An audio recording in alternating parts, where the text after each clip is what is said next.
Astro connect के ज्योतिष कार्यक्रम में आपका हार्दिक स्वागत है। नमस्कार। बात करेंगे गुरु चांडाल योग की। गुरु और राहु दोनों बहुत ही महत्वपूर्ण ग्रह हैं। गुरु जहां ज्ञानमय है, राहु वहीं पर विज्ञानमय है। गुरु में जहां विस्तार है, वहीं पर राहु में प्रसार है। तो दोनों ही ग्रह बहुत महत्वपूर्ण है और इनका जब योग होता है, इनकी जब युति होती है कुंडली में, तो इसको चांडाल योग कहा गया है। जब मैंने इतनी अच्छी अच्छी बातें बताई और उसका नामकरण है चांडाल योग, तो विरोधाभासी बातें आपको लग सकती हैं। इसी विरोधाभास को हम बताएंगे और इस योग के क्या क्या फल होते हैं। जाहिरन कुछ अच्छे फल भी होते हैं और कुछ बुरे फल भी होते हैं। तो इन सभी बातों को हम इस वीडियो में बताने वाले हैं। आप इसे ध्यान से सुने और अंत में आपको उपाय भी बताया जाएगा, जिसको कि करने से आपको अवश्य ही लाभ की प्राप्ति होगी।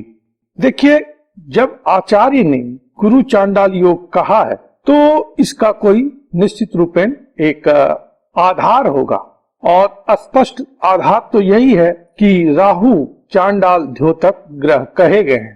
तो गुरु और शिष्य का एक साथ में होना बड़ी स्वाभाविक बात है, लेकिन गुरु और चांडाल का एक साथ में रहना अस्वाभाविक बात है। इस संयोग में शास्त्रकारों ने माना कि जब गुरु चांडाल के साथ होगा, तो गुरु का जो गुरुत्व है वह नष्ट हो जाएगा। गुरु संकट में आ जाएंगे, गुरु को ग्रहण लग जाएगा और उनके गुणों एवं शुभता में जबरदस्त कमी आ जाएगी, जिसका कुप्रभाव कमोवेश संपूर्ण कुंडली पर पड़ेगा। क्योंकि देवगुरु बृहस्पति सर्वाधिक शुभ ग्रह कहे गए हैं और सर्वाधिक भावों के कारक ग्रह भी हैं। तो गुरु का गुरुत्व नष्ट हो या गुरु खराब हो जाए, तो व्यक्ति के जीवन का लगभग हर पहलू कुप्रभावित हो जाता है। व्यक्ति का धन, सुख, आनंद, भाग्य, कर्म, मान सम्मान, ज्ञान, विवेक और संतान जैसी सभी बातें कुप्रभावित हो जाती हैं। इसलिए गुरु चांडाल योग को उतना अच्छा आचार्यों ने नहीं कहा है।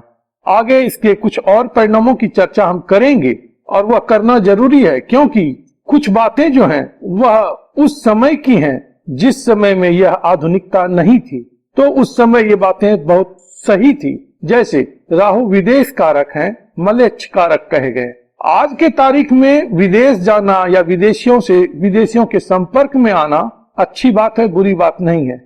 लेकिन पहले के जमाने में विदेश जाना कोई विपत्ति का संकेतक था कि घर में अब कुछ खाने पीने के लिए या रोजगार के लिए नहीं है, इसलिए अब घर छोड़ करके परदेश जाना पड़ रहा है।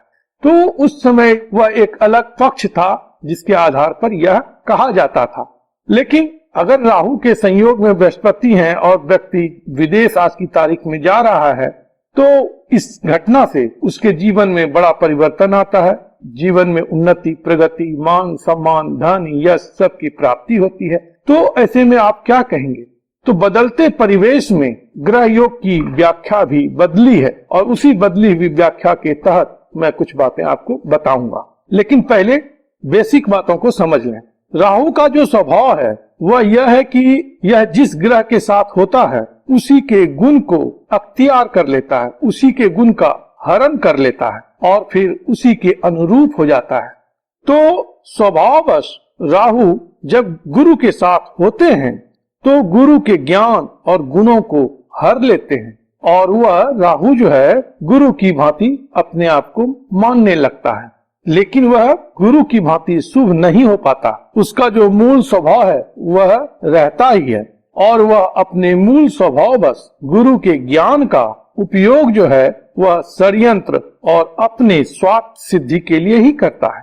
तो चांडाल योग की स्थिति में एक बुरा फल यह भी है कि व्यक्ति अधिक स्वार्थी हो जाता है, षड्यंत्रकारी हो जाता है। बाह्य तौर पर वह बड़ा ही ज्ञानवान लगता है, लेकिन उसका जो ज्ञान होता है वह कल्याणकारी नहीं होता, वह षड्यंत्रकारी होता है। यह तो एक बात हुई, लेकिन इस योग के कुछ अन्य पहलू भी हैं। बृहस्पति गुरु हैं और गुरु का प्रण क्या है कि वो कभी भी उल्टा सीधा नहीं चलेंगे, झूठ सच नहीं करेंगे। भले ही टूट जाएं, पर झुकेंगे नहीं। लेकिन राहु है कि वो कभी सीधा चलते ही नहीं है। तो इन दोनों ग्रहों के निजी स्वभाव के कारण व्यक्ति के जीवन में रस्साकसी चलती रहती है, जिसके कारण से व्यक्ति को उचित समय पर गुरु बृहस्पति की यथोचित सहायता नहीं मिल पाती है, अर्थात भाग्य का साथ समय पर सतत रूप से नहीं मिल पाता है। बिल्कुल ऐसा नहीं कि नहीं मिलता है, सतत रूप में नहीं मिलता है। कभी कभी भाग्य का साथ बिल्कुल नहीं मिलता है और कभी कभी अप्रत्याशित रूप से भाग्य का साथ मिल जाता है, जिसको कि व्यक्ति देख करके स्तब्ध रह जाता है, समझ नहीं पाता कि यह इतना अच्छा कैसे हो गया। ऐसे में जातक के पास पड़ा जंग लगा लोहा भी सोने के मोल का हो जाता है, अर्थात जातक के पास कौड़ी के दाम वाली वस्तु या गुण या ज्ञान सोने के मोल का हो जाता है। अनायास ही उसे कोई ऐसा अवसर मिल जाता है जो उसके जीवन को बदल करके रख देता है। गुरु चांडाल योग में गुरु बृहस्पति जो है वह भाग्य रूपी शेर हैं और राहु क्या है कि कच्चा धुआं आंख में बहुत तेज लगता है, या इस प्रकार का धुआं समझिए जो कि विषैला है, जो कि व्यक्ति को बेहोश कर दे, निश्चेष्ट कर दे या अचेत कर दे।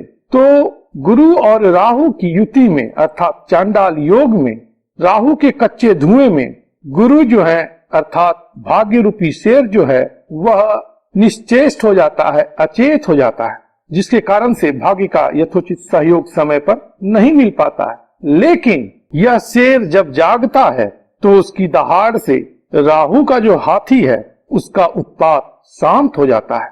इसीलिए जब बृहस्पति का शुभ फल मिलना शुरू हो जाता है तब व्यक्ति एकाएक राइज करता है। लेकिन जब गरीबी का कड़वा धुआं बढ़ने लगता है तो भाग्य का शेर जो है वह विवश होकर के कहीं चुप हो जाता है। तो इन शब्द अलंकार और उपमा से कहने का अभिप्राय यही है कि परिणाम अनिश्चित प्रकार का होता है और जातक की स्थिति कभी शाह तो कभी मलंग की होती है, कभी राजा तो कभी रंग की सी होती है। गुरु चांडाल योग के और भी अच्छे बुरे परिणामों को मैं बता रहा हूँ, उसको ध्यान से सुनिएगा। निश्चित रूपेण आप लाभान्वित होंगे, आपका समय व्यर्थ नहीं जाएगा, इसलिए थोड़ा सा धैर्य रख करके इन बातों को आप समझें। तो इसी क्रम में मैं बताना चाहूंगा कि बृहस्पति को शुद्ध हवा अथवा प्राणवायु कहा गया है, जबकि राहु जो है वह शुद्ध हवा को प्रदूषित करने वाला धुआं है। तो इस युति का स्पष्ट फल यह भी है कि प्रदूषित वातावरण में जातक अपना जीवन जिएगा, चाहे यह प्रदूषित वातावरण महानगर में मोटर गाड़ी और फैक्ट्री के प्रदूषण के कारण से हो, या घर में लकड़ी के धुएं से हो, कोयले के धुएं से हो, या स्मोकिंग आदि की आदतों के कारण से ही क्यों न हो। ऐसे में जातक प्रदूषित सांस लेने को बाध्य हो जाता है और सांस संबंधित बीमारी होने की संभावना में जीता है। सांस संबंधित समस्या से वह परेशान होता है, या घर के बड़े बूढ़े अस्थमा, साइनस, ब्रोंकाइटिस, टीबी जैसी बीमारियों से परेशान होते हैं। तो यहाँ पर एक सुझाव यह है कि जिस जातक की कुंडली में गुरु चांडाल योग है उसे किसी भी प्रकार के धुएं से परहेज करना चाहिए। यहाँ तक कि घर में धुमना, गुग्गुल या पूजा के धूप के धुएं से भी परहेज करना चाहिए। इन्हें रोज जो है घर में खास करके शाम के समय में नहीं जलाना चाहिए। इसके अलावा राहु की हर उन कारकत्वों या बातों से परहेज करना चाहिए जो कालांतर में दुख का कारण बनता है, जैसे षड्यंत्रकारी सोच, टेढ़ी मेढ़ी सोच, गंदे विचार, ठगी, हड़पने की मनसा, ड्रग्स या नशे की आदत, जुआ, सट्टेबाजी, ये जो सभी बातें हैं इनसे दूर रहना चाहिए। मुश्किल होता है, मैंने कई केसेस में देखे हैं कि ऐसे व्यक्ति में इनमें से बहुत सारी प्रवृत्ति आ जाती है। नशा भी करने लगते हैं, ये शेयर मार्केट की तरफ ओरिएंटेड हो जाते हैं, या गैम्बलिंग या स्पेकुलेशन, इस तरह की बातों में इनका इंटरेस्ट जग जाता है, जिसके कारण से इनका फाइनेंशियल पोजीशन जो है वह उतार चढ़ाव पूर्ण रहता है। क्योंकि गुरु चांडाल योग में व्यक्ति के अंदर पैसे के प्रति काफी चाहत आ जाती है, उसके पैसे की भूख शांत नहीं होती, चाहे कारण जो भी हो, और इसके वजह से व्यक्ति या तो हेरा फेरी की सोचता है, या कर्ज भी ले लेता है, या फिर जैसे मैंने कहा कि क्विक मनी गेन कैसे हो, इन सभी बातों के लिए वह विचार करने लगता है और कालांतर में नुकसान भी उठाता है। क्यों?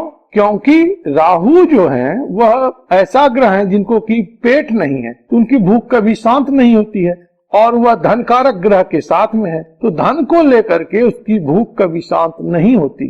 उसकी आवश्यकता ऐसी ऐसी होती है कि उसको अधिकाधिक और से और पैसा चाहिए ही चाहिए, और इसी क्रम में वह इस प्रकार के षड्यंत्र में या दलदल में फंसता है जहां पर परेशानी उसको बढ़ी हुई रूप में प्राप्त होती है। गुरु चांडाल योग जब द्वितीय स्थान अर्थात 6, 8, 12 भाव में घटित होता है तो अधिक बुरा प्रभाव देता है। यदि गुरु और राहु पर एकाधिक पाप प्रभाव पड़ रहा हो, या गुरु नीच, अस्त अथवा वक्री स्थिति के हों, या इसी तरह से राहु भी नीच अर्थात गुरु की राशि धनु या मीन राशि में हो, तो इस योग का फल जो है वह बुरा होता है। और यह योग उस समय कम बुरा फल देता है, या कहें कि अच्छा फल देता है, जब दोनों ग्रह सुस्थित हो, शुभ राशि और भाव में हो, वहीं पर गुरु को मित्र ग्रहों की सहायता मिल रही हो, और साथ ही व्यक्ति का आचरण या व्यवहार भी गुरु जैसा हो, तो इस योग के बुरे प्रभाव में कमी आ जाती है।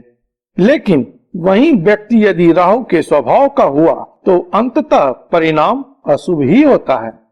गुरु और राहु के योग को नाड़ी ज्योतिर्विद जो है अच्छा मानते हैं, और वो इस योग को बृहद ज्ञान योग कहते हैं। बृहद ज्ञान योग कहते हैं क्योंकि राहु एक ऐसा ग्रह है जिसके साथ होता है उसके प्रभाव को एम्प्लीफाई कर देता है, बढ़ा देता है।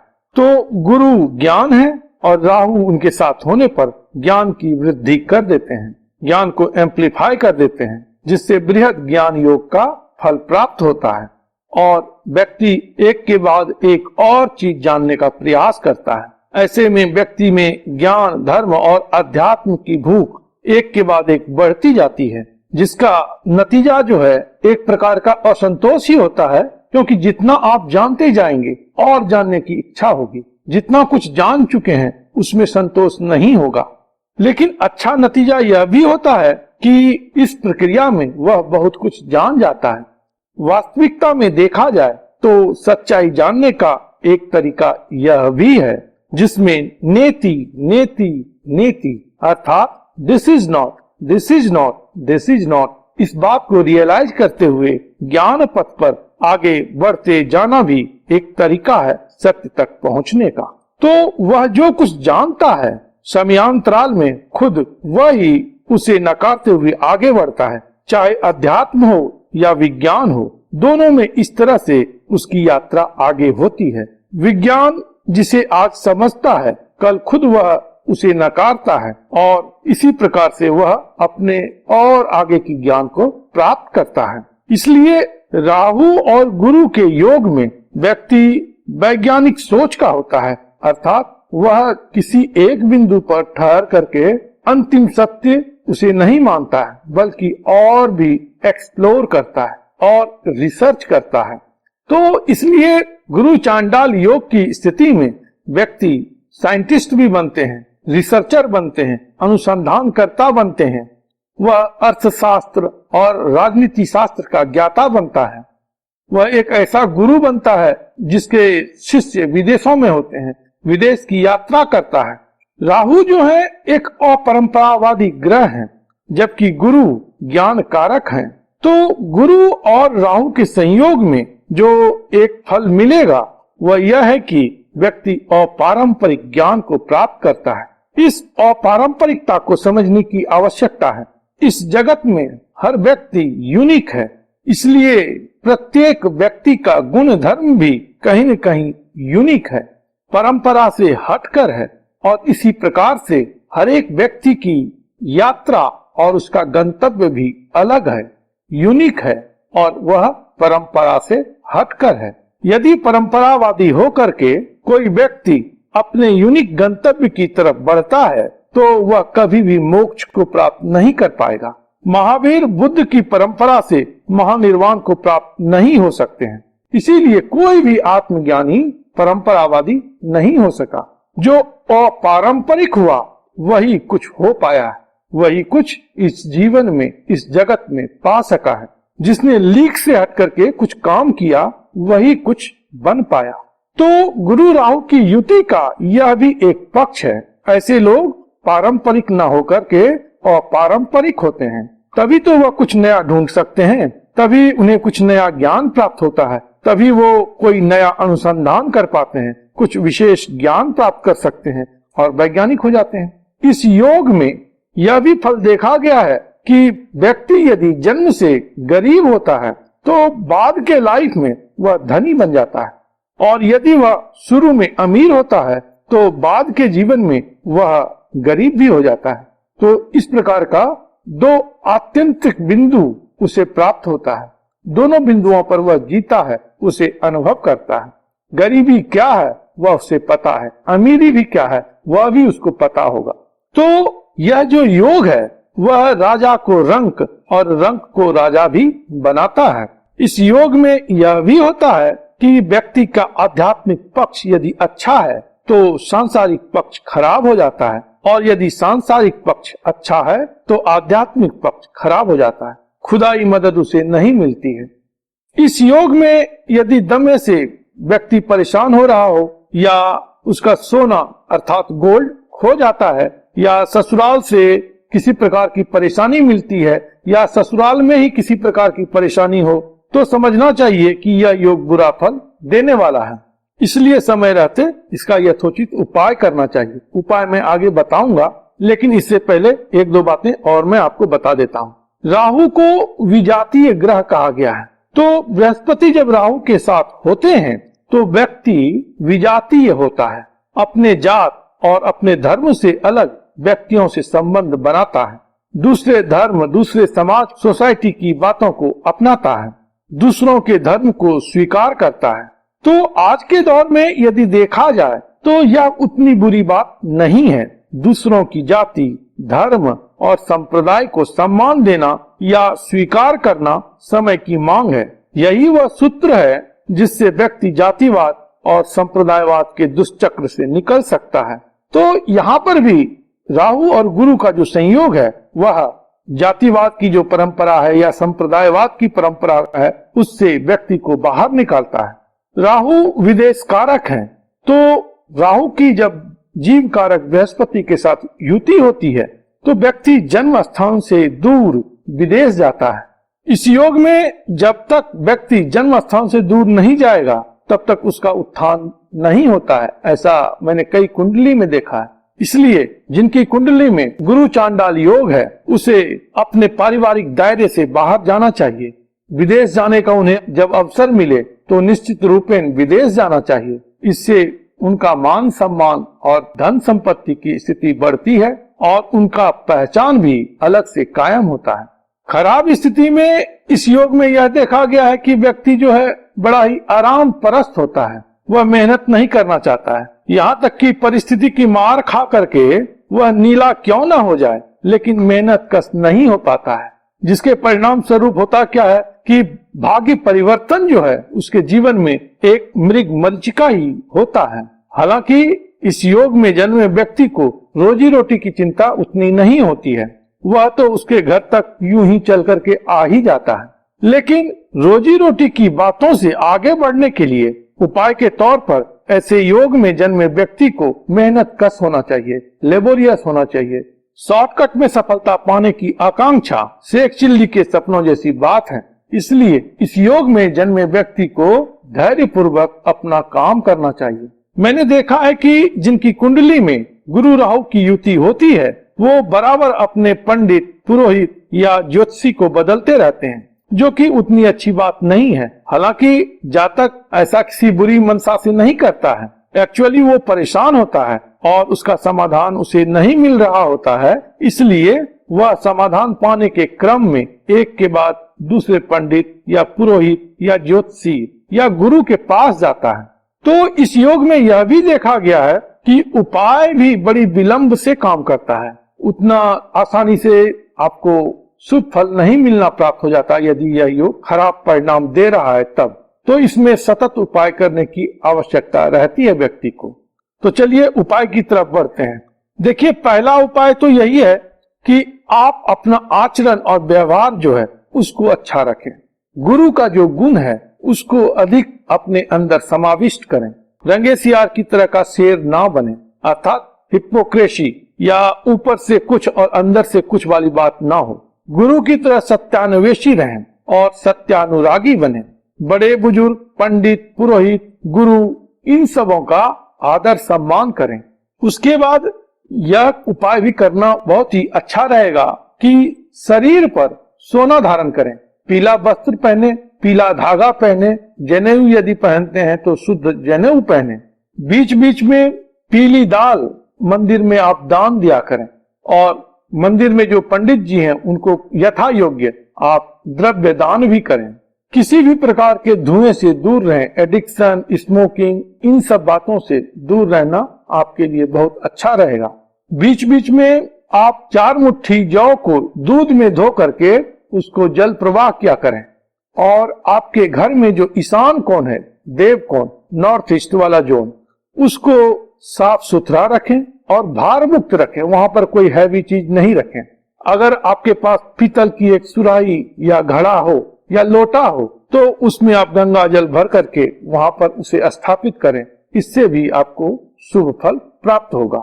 एक और बात बताना चाहूंगा कि जब कुंडली में यह योग हो तो जातक के यहाँ जब पुत्र का जन्म होता है और उस जातक का अपने भाई के साथ अच्छा संबंध रहता है तो यह योग का बुरा प्रभाव कह सकते हैं कि छीन हो जाता है, कम हो जाता है।